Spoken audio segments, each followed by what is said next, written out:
Tyler, I mean, I know, transparency and where your dollar is going is such a big part of what Catapult does, especially even in the video. What is your organization model? You guys have grown so fast and so well. And a little interesting tidbit, Matthew Bishop the other day recently sort of said that crowdfunding platforms like Kickstarter are now funding more arts than even the National Endowment of the Arts.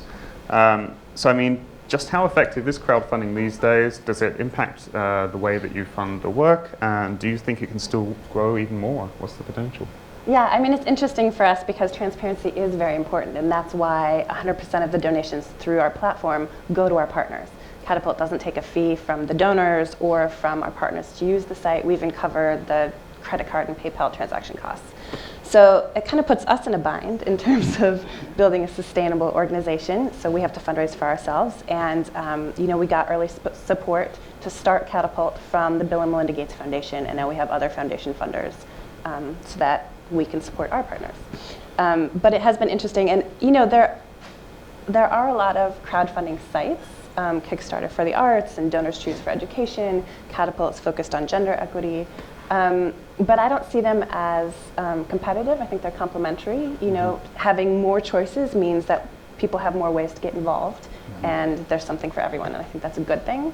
And I do think crowdfunding will continue to grow because it's so appealing, especially to a younger audience, with the transparency and accountability, and they're online already. They want to figure out solutions for themselves, and then they have all these options, and I think that's very appealing. So I think there'll be more crowdfunding sites, and that's a good thing.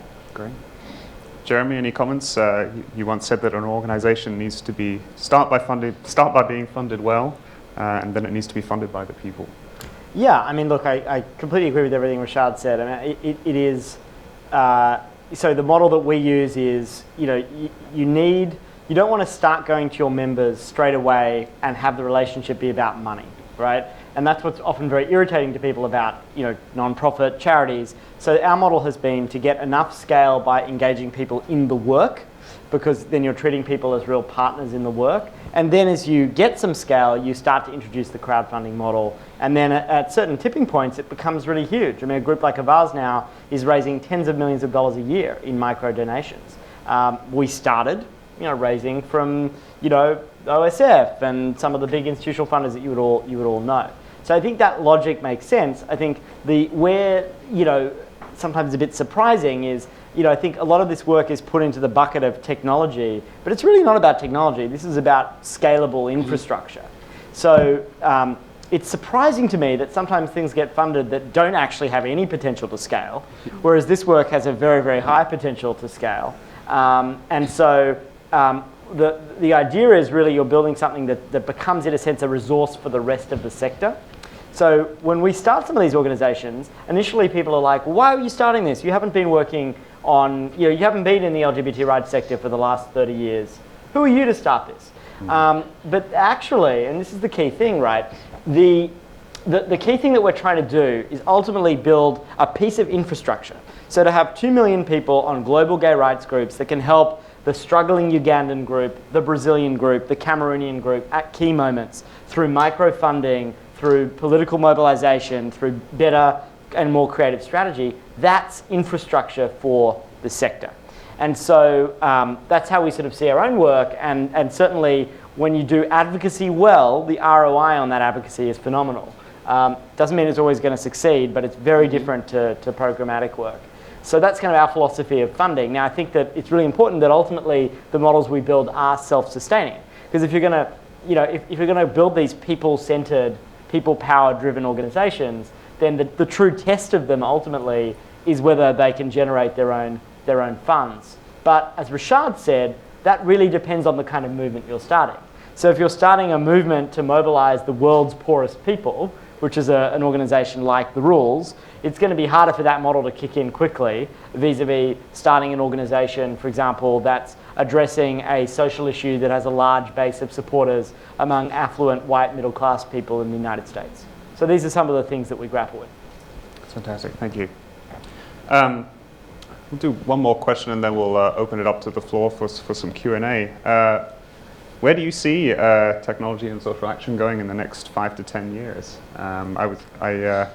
Was listening to a couple of people speak at the Social Good Summit, and Ruma Bose, a serial entrepreneur, recently noted that the majority of the world is under age 29. So when it comes to youth and future generations, these are people that have been digital natives, and that's a huge number.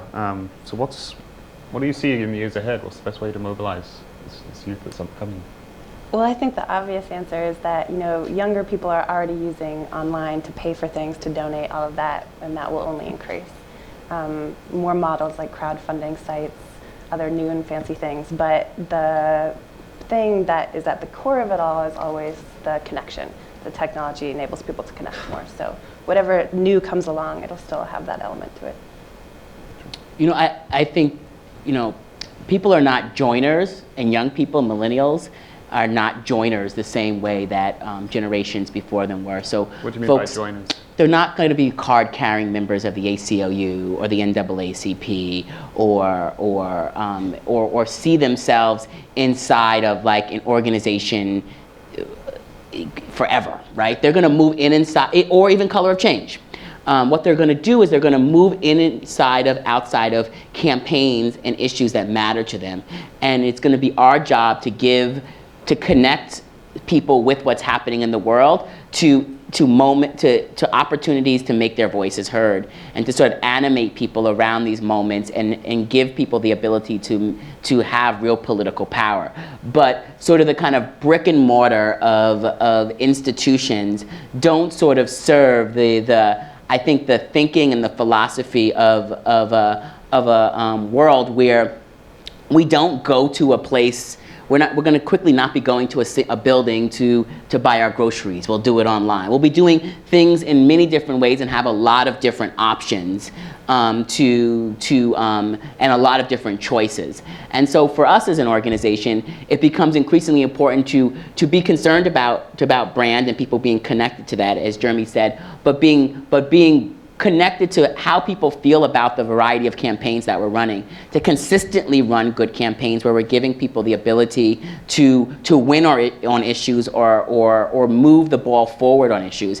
And when we don't do that, I think that organizations that don't do that will go by the wayside over the next several years, and organizations that do that well, communicate well, utilize the best tools will thrive and find that they will get the support of this next generation. Just a little follow-on from that. How important is it to tap into broadcast media to really get those successes out there? Is that a key part, or is engaging with the person that made the success happen enough?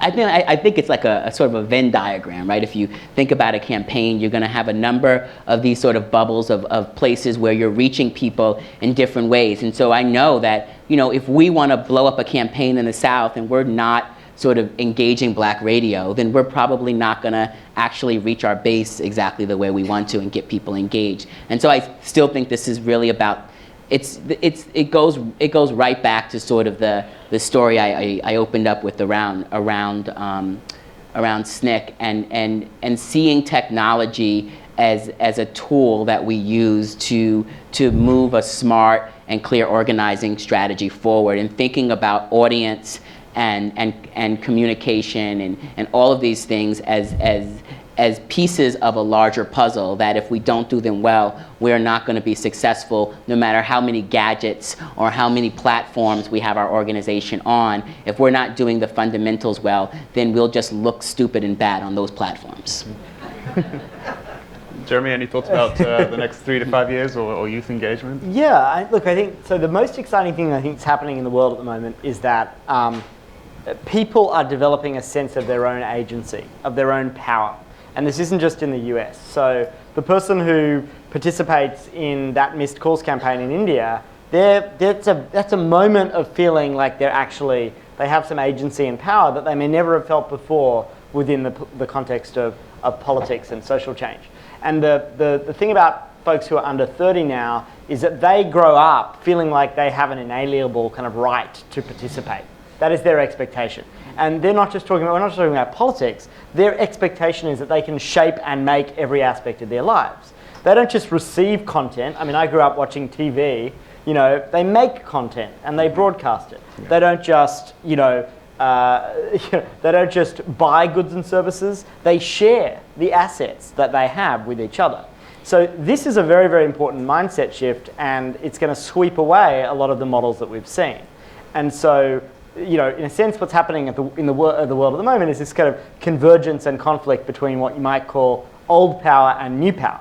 These new power models are driven by participation. They more efficiently aggregate many people's activities and preferences, and they enable people to coordinate at the peer level. And those are the models which more and more are going to disrupt the parts of the world in which we all happily operate. Yeah, I think it's an important point. I mean, there's so often campaigns have a particular slogan or a particular concise message, and I think your point about more and more people being creators and sort of actually adapting and feeling a sense of ownership of that is a powerful one, because we've seen that time and time again, even through the stuff that you guys are working on. So thank you.